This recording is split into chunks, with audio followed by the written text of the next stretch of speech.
Right now at 6, the Joplin School District explains its decision to wait Monday night to open its storm shelters.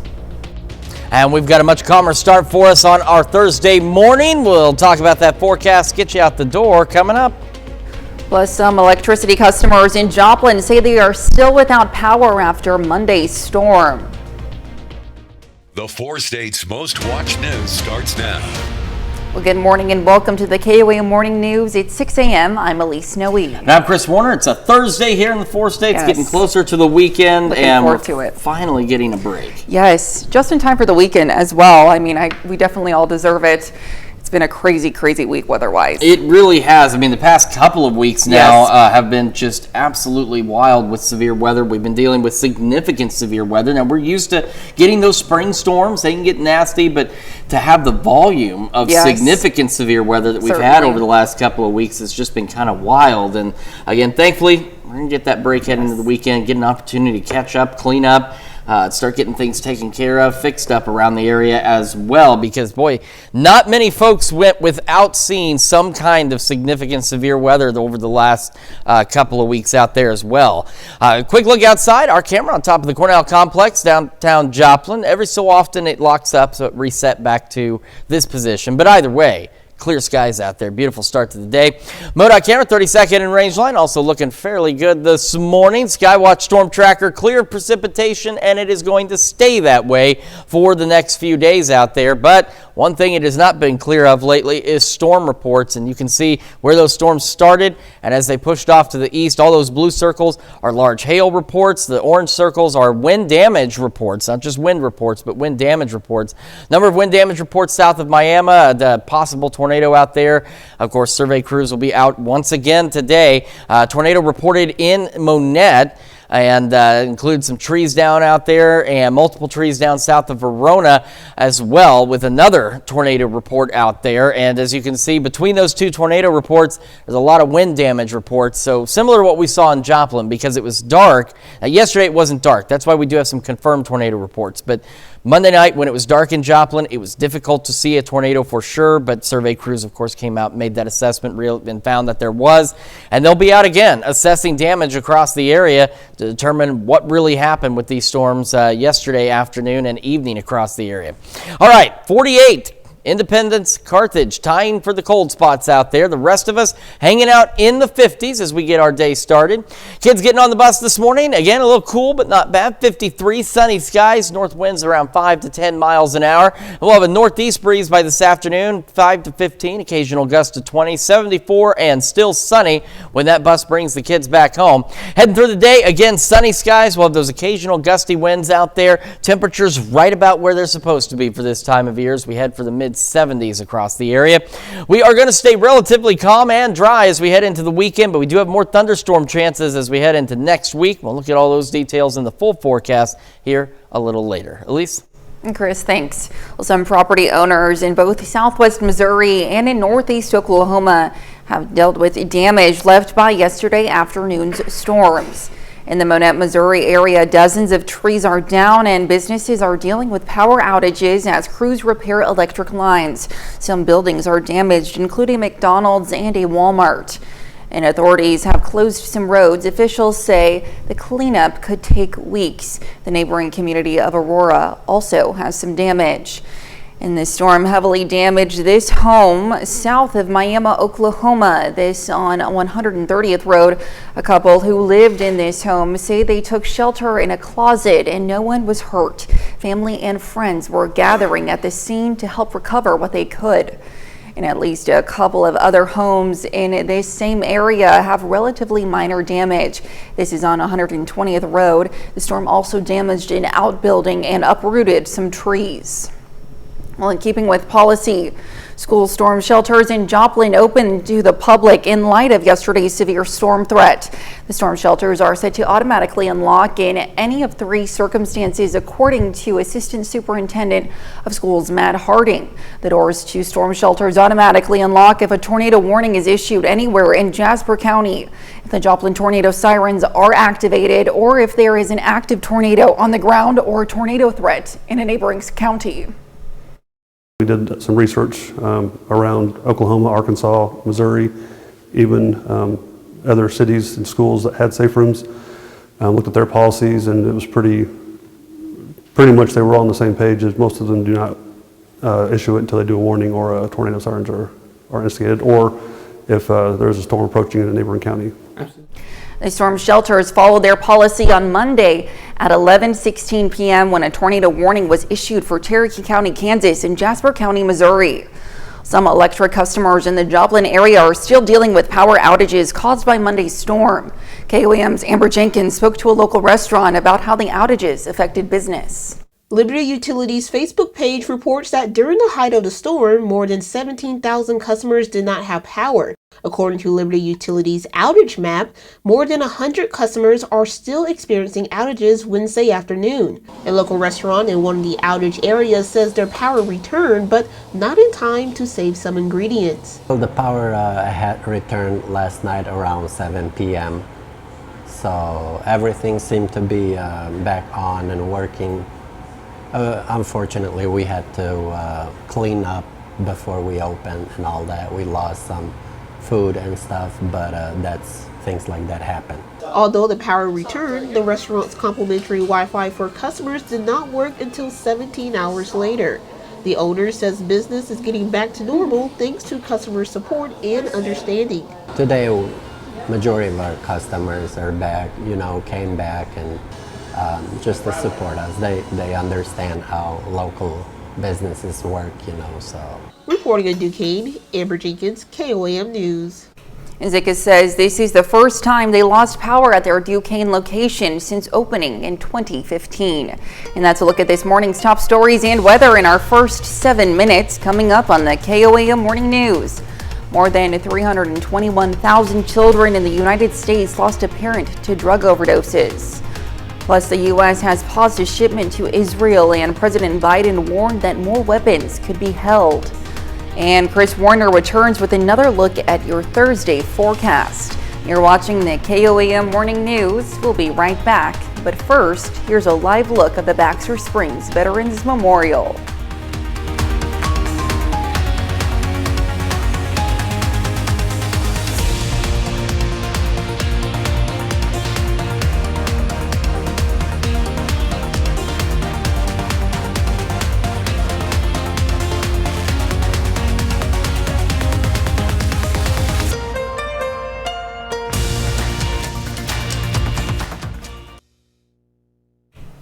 Topping Nation Watch this morning, more than 321,000 children in the United States lost a parent to drug overdoses from 2011 to 2021. That's according to a study published Wednesday in JAMA Psychiatry.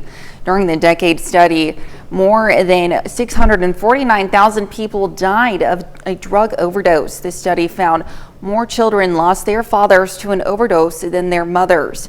The age group with the highest rates of drug overdoses was parents between 41 and 64 years old. Researchers reported the rate of children whose parents died by a drug overdose more than doubled during the 10-year period. The chair of the Federal Deposit Insurance Corporation, Martin Grunberg, is facing calls from lawmakers to resign. This after a scathing 234-page report was released Tuesday about pervasive sexual harassment, discrimination, and bullying at the agency. The report commissioned by the FDIC confirmed the findings of a November Wall Street Journal investigation, which revealed a long-standing problematic culture. The report was based on interviews with over 500 employees. It did not find that Grunberg alone was responsible for the issues. If Grunberg steps down, there could be significant ramifications for banks across the country. The U.S. has paused a shipment of bombs to Israel, and President Biden last night warned that more weapons could be held depending on Israel's military operations in Rafah. The IDF has already begun a series of targeting ground and air attacks in the southern Gaza City and has also seized control of an important humanitarian aid crossing. CBS News' Jared Hill has more from New York. President Biden issued a warning to Israel last night on CNN, saying the U.S. will withhold some weapons if Israel fully invades Rafah. I've made it clear to Bibi and the War Cabinet they're not going to get our support if in fact they go in these population centers. Days ago, Israel launched a series of targeted strikes around the city in southern Gaza. Yesterday, Defense Secretary Lloyd Austin told lawmakers the U.S. has already paused an earlier shipment of thousands of bombs. Our focus is on making sure that we protect the civilians. Austin said the Biden administration is still determining what to do with this shipment. We're going to continue to make sure Israel is secure in terms of Iron Dome. Israel has publicly downplayed the pause, but privately, Israeli officials have expressed deeper frustration to CBS. Roughly 1.5 million Palestinians have taken refuge in Rafah since the fighting began 7 months ago. The Rafah crossing with Egypt closed this week after Israel seized control of the Gaza side. Now, fears are growing over the backup of crucial humanitarian aid on the Egyptian side. Jared Hill, CBS News. Israel says it has opened the critical Kerem Shalom crossing to the east of the Rafah crossing. Meanwhile, President Biden told reporters no when asked if there was a progress on ceasefire talks. Hamas accepted a proposal earlier this week, but Israel said that proposal was, quote, far from meeting Israel's core demands. And that's a look at some of today's top national stories. Here's Chris with a look at your forecast. It's a much calmer day for us for our Thursday across the 4-state. Skywatch Storm Tracker is clear of precipitation, and it is going to remain that way, at least for the next several days. Quick look outside with our camera from 7th and Rangeline, looking fairly good. We've got a beautiful look as the sun starts to shine out there, and it is going to be an absolutely beautiful day. Temperatures warming right around the mid-70s, sunny skies. We'll have northeast winds occasionally gusting upwards of about 20 miles an hour. We do have more thunderstorm chances as we head into the next work week. We'll have a complete look at your forecast here in just a few more minutes on the KOAM Morning News. It's built for the bold. Mall in Joplin. Well, is it a little red wagon? Is it a car? Whatever it is, it's completely legal to drive on the street. And now this unique automotive version of a red radio flyer is up for auction. Jeannie Moose reports. For sale, not a station wagon, but a little red wagon that grew into a big red wagon that goes 60 miles an hour. Mileage just over 57,000. Basic interior with 2 seats and a steering wheel made out of a garden cart wheel. I'll miss it, and I'll miss the fun of driving it. It's just so much fun to take somebody for a ride and seeing people's reactions to you. Oh my God, it's amazing. I love it. Other cars sometimes even follow it. Then we started yelling at our grandma to drive after it. Hey, you want to sell it? Now owner Judy Foster does. Her husband built the radio flyer 14 years ago on the chassis of this 1976 Mazda pickup. When Judy's husband recently passed away, she decided it was time to pass on the wagon. It's up for auction at Alaska Premier Auctions. Co-owner Nick Klein says, why buy an expensive Ferrari? This one will get you more eyeballs than any of those at a fraction of the price. They're guesstimating $10,000 to $15,000. 8-foot handle included. Its 4-cylinder Mazda engine runs on regular gas. In the movie Radio Flyer, 2 brothers turned their wagon into an airplane.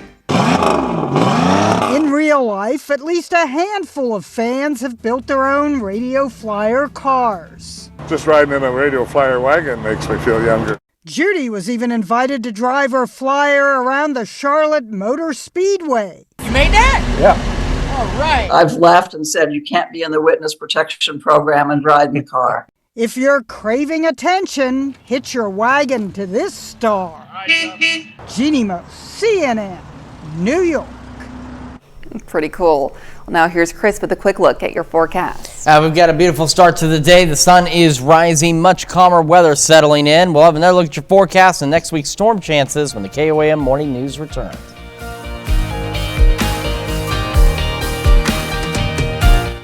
To celebrate and run super healthier lives.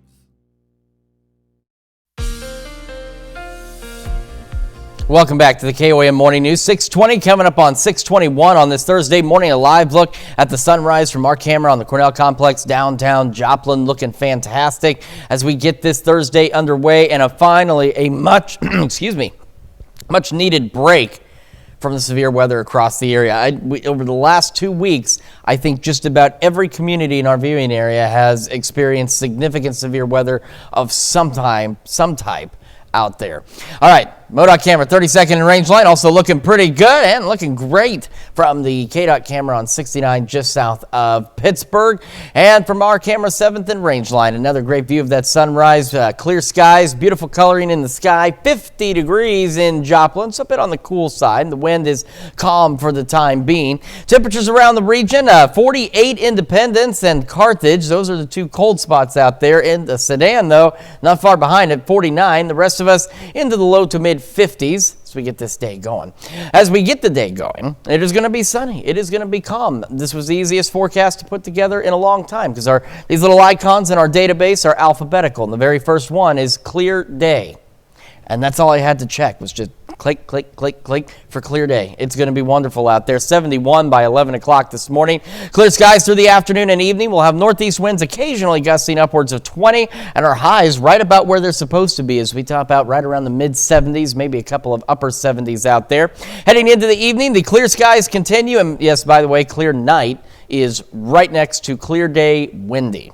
So very easy to put this together. We'll fall back in the low 50s, maybe some upper 40s out there. However, as we head into next week, thunderstorm chances return to the forecast. Now, unlike the last couple of significant events we've had where even several days out there's been something in the data saying that you're going to have severe weather, nothing like that at this point. We don't have any days highlighted next week for severe weather, at least not this far out.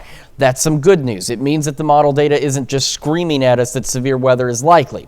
But we're still in severe weather season. There is that potential. It's very low at this point, but we'll continue to monitor the storms and the data. But right now, we're at least just looking at thunderstorms throughout the majority of our Monday, and they'll start to clear out late Monday into early Tuesday. Tuesday will be dry, relatively pleasant, partly cloudy skies. And then as we go late Tuesday into early Wednesday morning, more thunderstorms across the area. Wednesday, they look to be a little bit more scattered. So remember the future track not saying rain all over this area. It's simply highlighting where shower and thunderstorm chances will be. But they're going to be relatively scattered on Wednesday. And then we go into our Thursday, and we'll see better chances of more organized scattered thunderstorm activity out there. And we'll have to keep an eye again on all of that over the next few days. Again, nothing screaming severe at this point, but we'll keep an eye on it. A little cooler tomorrow, low 70s, warming up into the weekend, into the upper 70s, and then again, maybe a stray shower or two Sunday evening. Thunderstorms Monday, Wednesday, and Thursday. And we'll clear out again by next weekend, pushing the low 80s by next Saturday. Let's check your forecast. Now I'll send it over to Elise with Health Watch. All right, thanks, Chris. Well, flavored vapes release over 100 toxic chemicals when inhaled. That's the findings of a new study published in Scientific Reports. Researchers used AI to predict the new compounds formed when 180 different flavoring chemicals are heated. They found dozens of hazardous chemicals known to pose health risks. Researchers say more regulation is needed on flavored vaping products. When breastfeeding mothers who use cannabis, THC shows up in breast milk. A study by Washington State University found the amount of THC in milk is low, but it's unclear what health effects this could have on a baby. The study authors say breastfeeding parents need to know if they use cannabis, their babies are likely consuming the compounds in breast milk. The next time you hit the gym, you may want to think about the air you're breathing. A study in China found air in basement gyms has more organic aerosols than outside air. That includes tiny particles of lubricants used in gym equipment and even cigarette smoke. Gyms with better ventilation systems may have improved air quality. Well, Black women continue to have the highest death rate and shortest survival of any racial or ethnic group for most cancers. Mandy Gaither has more on a new study aimed at changing that. It's called Voices of Black Women, a new study by the American Cancer Society aimed at addressing cancer disparities. We need to really get at what those multi-level drivers are to understand how and we can best intervene. The organization says about 1 in 3 Black men and women will be diagnosed with cancer in their lifetime, and 1 in 6 Black women will die from the disease. Factors that influence cancer disparities include structural racism, socioeconomic status, access to care, other health conditions, and medical mistrust. But there's so much more to that story that we still don't understand as it relates to cancer inequities for Black women. That's why researchers started this study Monday, hoping to enroll at least 100,000 cancer-free Black women between the ages of 25 and 55 in 21 states. After eligibility confirmation and consent to participate, those taking part will fill out a health and lifestyle survey. After that, surveys to update or collect new information will be sent out twice a year for the next 20 to 30 years. So it's really about an hour of time from a participant's perspective on an annual basis to go on this journey with us to help us uncover the different factors that may be related to how we can improve the health of Black women for future generations. For Health Minute, I'm Mandy Gaither. And that's a look at some of today's top health stories. We'll be right back. In the heart of Grove, Oklahoma, a new era of health care. Call Windows for less. Right now at 6:30, a Webb City firefighter hangs up his helmet after 40 years of service. And today, much calmer out there. Beautiful start to the day. Clear skies, and it's going to stay that way, at least for the next few days. We'll look at that forecast, get you out the door coming up. Plus, the Carthage Chamber of Commerce hosts an event to celebrate and empower women. The 4 states' most watched news starts now. Good morning and welcome to the KOAM Morning News. It's 6:29. I'm Elise Noe. And I'm Chris Warner, and it is Thursday, and after the last couple of weeks of just significant severe weather across the area, we're going to get a little bit of a break. Yes, we deserve it. We absolutely do, and I know we've got a story about Jackie Clark coming up. Yes. Got to know him very well. He is, anybody who's run into him, it's, you know, you've been blessed if you've had the opportunity to know Jackie, so I know it's going to be tough for him to retire, and I'm looking forward to that story. Yes. But thanks for fantastic guy. Yes. Yeah, absolutely fantastic guy, and he deserves some fantastic weather, as does everyone else in the 4 states at this point. And that's what you're going to get for the next few days. Taking a look outside, MoDOT camera, 32nd and range line, looking pretty good so far. Skywatch storm tracker is clear, and unlike yesterday, we will not see anything develop. It will remain clear. However, as it's been for the last several days, a number of storm reports out there. The orange circles there, those are wind damage reports, a number of large hail reports out there as well. And at least in terms of what was viewed and confirmed, tornado reports, Monette, and then south of Verona. So trees down, some damage in the Monette area, trees down south of Verona as well. I know there's damage south of Miami. At this point, it's listed as wind damage, but remember that was the case with the Joplin tornado Monday night. It was wind damage reports until National Weather Service survey teams got out there, made some assessments, and they'll be doing that again today. They haven't had much of a break lately either. Temperatures right now, again, not bad. We've got the cold spots, 48 in Independence and Carthage, 49 Sedan. The rest of us in the low to mid 50s out there. Kids getting on the bus this morning, looking fairly good. 53, it's a little bit cool. Sunny skies, north breeze at around 5 to 10 miles an hour. That bus brings them back home. Again, not bad. 74, northeast breeze 5 to 15. Occasional gusts upwards of 70. Goodness, I'm combining sunny and the 20. Occasional gusts to 20, not 70. Nothing like that at all. Gusts to 20. We'll have sunny skies as we go through the day. Clear out there. Again, occasional northeast gusts to 20 miles an hour. Temperatures right about average, heading up into the mid 70s across the area. That's a check of your forecast, and we will talk about the thunderstorm chances we're looking at next week in the full forecast here in just a few more minutes. Elise? All right, we'll check in with you soon, Chris. Well, after more than 40 years of serving the community, a Webb City firefighter will retire next week. Jackie Clark is the third longest serving firefighter in the history of the department. He's done it all, from delivering babies to saving lives and saving houses. Now his new routine comes with mixed feelings. It's going to be hard for me to turn loose. I won't have my radio. I get all the 911 alerts in the city on my phone. Well, that'll go away. So I like to be in the know. I know how much my dad loves to be a fireman, and that's like such a huge part of his identity. And so many people know Dad as a fireman, and they're like, oh, I know your dad, I know your dad. Well, Clark says he now hopes to enjoy his cars, travel with his wife, and work on some honeydews. The Carthage Chamber of Commerce held their annual Empowering Women in Business conference yesterday. More than 100 women from all over the area took part. The event featured national power coaching and author Anita Brooks.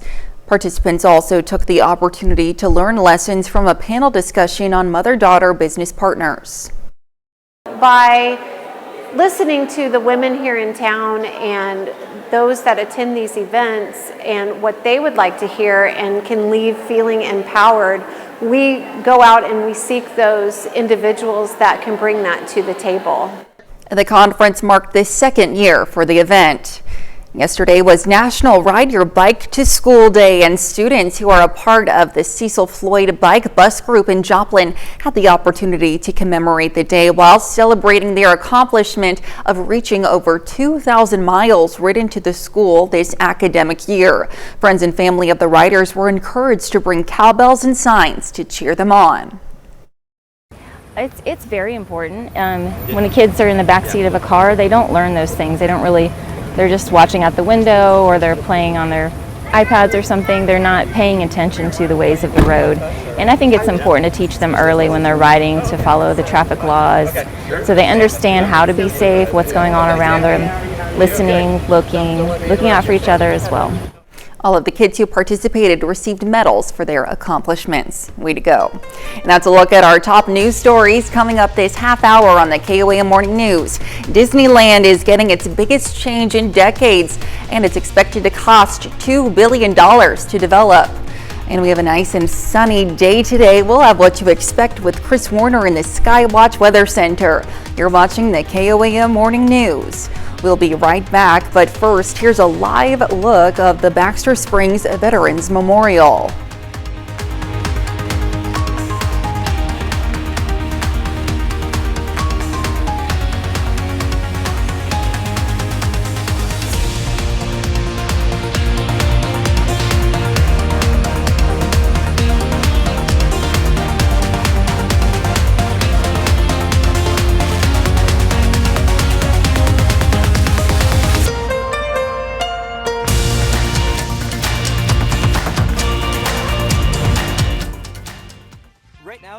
Crispy tender wraps. In Consumer Watch this morning, Mother's Day is just around the corner, and if you haven't bought a gift or started planning yet, well, time is running out. Jen Sullivan looks at some of the spending trends and has some creative ideas to help lower costs without losing sentimentality. Sunday is Mother's Day, a day devoted to making the moms in our lives feel appreciated, and that might mean buying her something special. People plan to spend an average of $254 per person this holiday. That's a total spending of $33.5 billion, according to the National Retail Federation. Consumers know that the real way to mom's heart is by making her feel extra special on this day. Catherine Cullen with the National Retail Federation says topping the list of gifts this year are flowers and greeting cards, followed by spending on a special outing like dinner or brunch. Other ideas include jewelry or electronics, such as a new phone, or perhaps some noise-canceling headphones. Another creative idea is splurging on an experience. Some of the experiences we see consumers gravitating towards are a spa experience, maybe a cooking class. Happy Mother's Day! But you don't have to empty your wallet to make the day memorable for mom. One way to keep the cost down is to do a fun activity with the family, like hike or plan a picnic. Cullen also recommends looking for deals and discounts to help keep costs down. We are starting to see retailers advertise Mother's Day deals and promotions, and we know that even more will be out there as the day gets closer. But remember, no matter what you do, quality time is what matters most. And that's priceless. For Consumer Watch, I'm Jen Sullivan. FTX says nearly all of its customers will receive the money back they're owed 2 years after the cryptocurrency exchange collapse. Some people may even get back more. It's all a part of a bankruptcy plan filed in a Delaware court. FTX founder and former CEO Sam Bankman-Fried is now serving a 25-year prison sentence for a conviction on fraud and conspiracy charges connected to the collapse. Well, 3 Midwest grocers, Hornbacher's, Hy-Vee, and Schnucks are recalling a variety of cream cheese spreads due to a possible salmonella contamination. The 3 stores are believed to all use the same supplier, and more information can be found on the store's websites. Customers are urged to return the recalled items to the stores for a full refund. And Disneyland is getting its biggest change in decades. The city of Anaheim gave final approval for the park's plans to develop a massive parking lot with new rides and entertainment features. The parking there would be moved to a multi-story garage. The new project is called Disneyland Forward, and it's expected to cost just under $2 billion to develop. Retailers across the U.S. are beginning to feel the jitters as consumers aren't shopping like they used to. And now stores are dropping prices on thousands of products. These markdowns come after inflation pushed prices higher for the last 2 years. And now stores are hoping to incentivize shoppers to pull out their wallets again. Ivan Rodriguez has the latest on this sudden turn. In the last several weeks, a slew of retailers announced price cuts to try and bring shoppers back into stores. Price cuts are a proven lever to drive sales and grab attention. Michael's, the arts and crafts store with more than 1,300 stores in the U.S., announced last month it was dropping prices on 5,000 products. And during its most recent earnings call, clothing chain H&M says they believe they'll have lower prices at the end of this year than the beginning. Zach Stambor, senior analyst with eMarketer, says the majority of the items seeing the slash in prices are considered to be discretionary purchases, meaning things that are nice to have but not a necessity. Retailers are having to convince consumers to open their wallets and spend. For the last year, shoppers have pulled back as costs have risen 20 to 30% higher than they were 3 years ago. Not only that, but incomes are failing to keep up, resulting in all types of shoppers looking for deals. Middle-income consumers have also become more mindful about where, when, and how they spend. One of the hurdles for retailers is getting consumers out of that frugal mindset. Although spending was boosted by purchases of high-ticket items and services like cars and travel, spending on furniture, clothing, and electronics remains weak. There's a real battle to capture consumers' attention because consumers are thinking twice about when they spend. And that's it for Consumer Watch. Here's Chris with another look at your forecast. Yeah, we're taking a quick live look from our camera on the Cornell Complex in downtown Joplin. The sun is rising, the skies are clear, temperatures are cool, but not a bad start for us on this Thursday compared to what we've seen here lately. Clear skies from the MoDOT camera, 32nd and range line as well, and the Skywatch storm tracker also clear, and it's going to remain that way for the next few days out there. One thing it hasn't been clear of lately, but these will thankfully clear out as well as storm reports. All these blue circles are large hail reports. The orange ones are wind damage reports. A number of wind damage reports around the Miami area into Ottawa County, also into Barry and Lawrence counties, and we also had 2 at least confirmed tornadoes. We had 1 in Monette that led to some damage and 1 south of Verona, but you can also see these wind damage reports kind of follow a path. So National Weather Service teams will be out there surveying that damage and figuring out exactly what went down with these storms as they rolled through the area yesterday afternoon and evening. Temperatures, we've got cold spots, Independence and Carthage at 48, 49 in Sedan. The rest of us hanging out in the low to mid 50s. As kids get on the bus this morning, looking fairly good. We're looking at 53 degrees, sunny skies, north wind around 5 to 10 miles an hour. And when the bus brings them back home, 74, still sunny, northeast winds 5 to 15, and some occasional gusts upwards of 20 miles an hour. We've got more thunderstorm chances in the forecast as we head into next week, so we're going to take a look at that. We'll also see how the weekend is shaping up in the full forecast. That's coming up in just a couple of minutes. And we're about ready to celebrate birthdays and anniversaries. Those also just around the corner. But first, as we traditionally do at this time, let's see what's happening on CBS Mornings. I'm Nate Burleson. Coming up on CBS Mornings, The Office star Rainn Wilson joins us with his new project that he'll talk about. He says it digs into the human experience. That's coming up on CBS Mornings.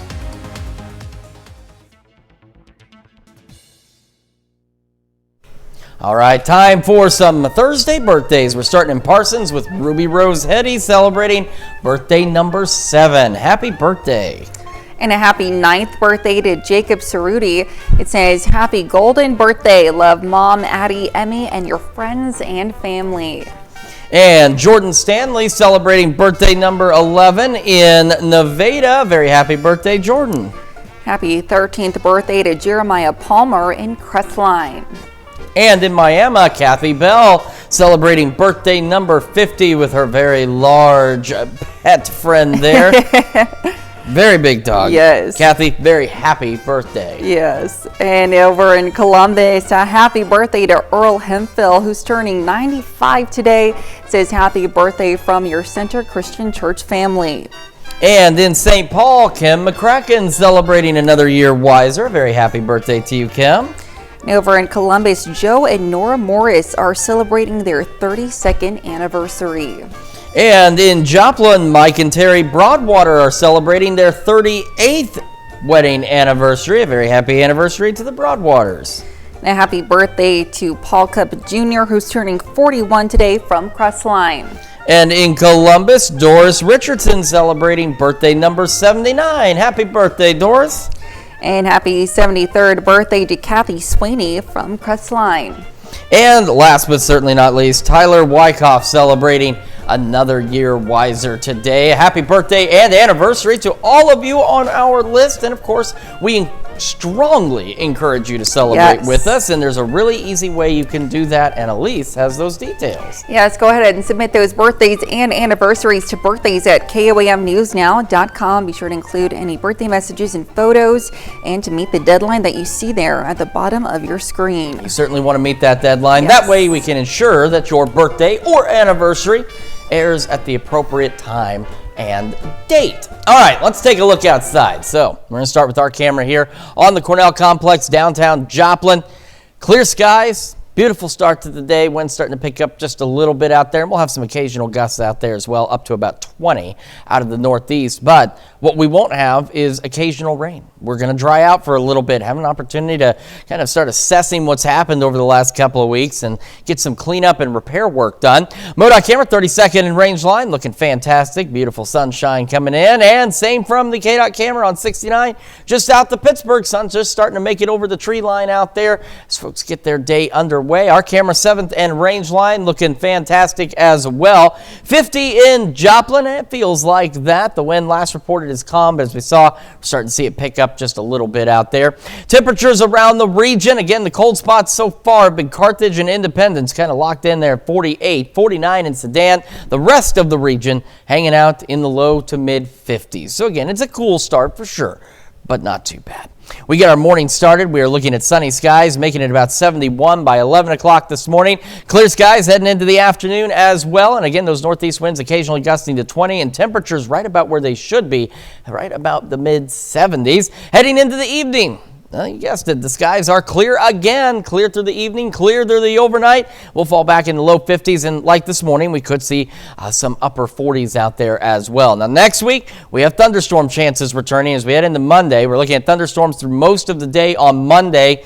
The good news is, at this point, we don't see anything in the long-range data that is screaming severe. That's what's kind of been the case over the last couple of weeks. That's how we've been able to warn you several days in advance of impending severe weather, because the model data has just said, yeah, no, here several days out, it's going to get nasty. Not seeing that at this point, which is good. However, we, of course, are still in severe weather season, so we'll want to keep an eye on these thunderstorms just in case. But again, at this point, nothing just shouting severe and saying that this is going to be another rough event. But we'll keep an eye on the storm chances. Otherwise, again, thunderstorms throughout the day on Monday. That'll keep us a little cooler. Our Tuesday, looking pretty good. Partly cloudy skies. Temperatures mild out there. Not bad whatsoever. And as we head into our late Tuesday evening and overnight, especially in the Wednesday morning, we're going to start another round of scattered showers and thunderstorms across the area. And we'll have these isolated to scattered storms throughout the day on our Wednesday. And we'll spend the time in between storms, mostly cloudy. Those storms continue overnight. We see slightly better thunderstorm chances as we head into our Thursday as well. And again, nothing screaming severe at this point, but we definitely want to keep an eye on all of that next week. Tomorrow, a little cooler, low 70s. Then we warm up into the weekend. We're going to go upper 70s. Got some slight shower chances as we head into the evening on Sunday. More thunderstorms again Monday, Wednesday, and Thursday next week. Tuesday looking good, upper 70s. And by the end of next week, looking good. Sunny on Friday, a few clouds on Saturday, and warm, upper 70s and low 80s. That is a check of your forecast. We'll have one more look at this, plus the news you need to know here in just a moment. And when the KOAM Morning News makes the switch over to Fox 14 at 7 a.m., we're going to hear how a Fort Worth, Texas cowboy is investing his time into the next generation of black cowboys. Well, here's a check of today's top headlines, the news you need to know before you head out the door. Parts of the 4 states are dealing with the aftermath of Wednesday's storms. In Miami, several homes took severe damage, while other parts of the city received only minor damage and downed trees. In Monette, Missouri, fallen trees have wreaked havoc, knocking power out throughout the city. Multiple buildings are damaged, including a McDonald's and a Walmart. City officials are saying the cleanup could take several weeks. As of this time, no injuries have been reported. The Joplin School's storm shelters opened to the public yesterday afternoon in light of severe storm threat. The storm shelters are set to automatically unlock in any of 3 circumstances. The doors to storm shelters automatically unlock if a tornado warning is issued anywhere in Jasper County, if the Joplin tornado sirens are activated, or if there is an active tornado on the ground or tornado threat in a neighboring county. And some electric customers in the Joplin area are still dealing with power outages caused by Monday's storm. Liberty Utilities' Facebook page reports that during the height of the storm, more than 17,000 customers did not have power. According to Liberty Utilities' outage map, 102 customers were still experiencing outages as of 4 p.m. yesterday. That's a check of today's top headlines, the news you need to know before you head out the door. As you head out the door today, it's a little bit on the cool side, but we'll warm up to about average, mid-70s, sunny skies. Northeast winds occasionally gusting upwards of 20 miles an hour. Cleared through the evening and through the overnight. Another chilly one, though, as we fall back into the low 50s, maybe some upper 40s again. A little cooler tomorrow, low 70s, nice into the weekend, upper 70s, maybe a stray evening shower Sunday. Thunderstorms return Monday, Wednesday, and Thursday of next week, and then we'll be clearing out by the end of next week once again. So we'll keep an eye on those thunderstorm chances next week. The last thing we need is more severe weather, but we're in severe weather season, so we want to monitor them. Absolutely. Well, coming up today at noon, we're making the perfect fried shrimp in the Mr. Food Test Kitchen. And your morning news continues on KOAM with CBS Mornings. Only on CBS Mornings, Chris Van Cleve talks exclusively with a whistleblower from a key Boeing supplier. I'll hear why he says the quality issue he witnessed with the 737 MAX made him uncomfortable flying in the aircraft. Or you can switch on over with us on Fox 14, where your only local morning news continues. This morning, lawmakers are working to decide whether a price gouging penalty should be implemented to hold oil companies accountable. Plus, Megan Milliken joins us in the studio to talk about their Tower to Tower Run event. However, that's going to wrap it up for us for now. In fact, we had so much fun doing this. We will do it again tomorrow morning at 5 a.m. Yes, we will, and we'll see you today at noon.